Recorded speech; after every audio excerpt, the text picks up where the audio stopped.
Hello Badgujar लीलाज. आज मी just एक असं सडनली मी टी व्ही चॅनल चेंज करताना मला लक्षात आलं की येस, दुनियादारी माझ्यासमोर आली. दुनियादारी, ओ माय गुडनेस, किती सुंदर पिक्चर.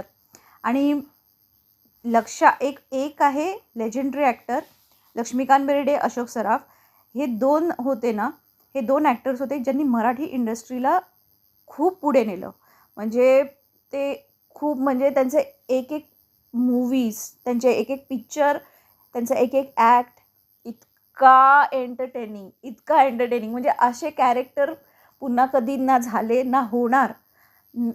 आणि मराठीत काय, बॉलिवूडमध्ये, हॉलिवूडमध्ये, टॉलिवूडमध्ये कुठेच एवढे चांगले ॲक्टर मिळणार नाही. कारण हे दोघं इतके युनिक आहेत, त्यांना कोणी रिप्लेसच नाही करू शकत. जसं गोविंदाला कोणी रिप्लेस नाही करू शकत ना, कादर खानला कोणी रिप्लेस नाही करू शकत, तसे लक्ष्मीकांत बेर्डे आणि अशोक सराफ आहे.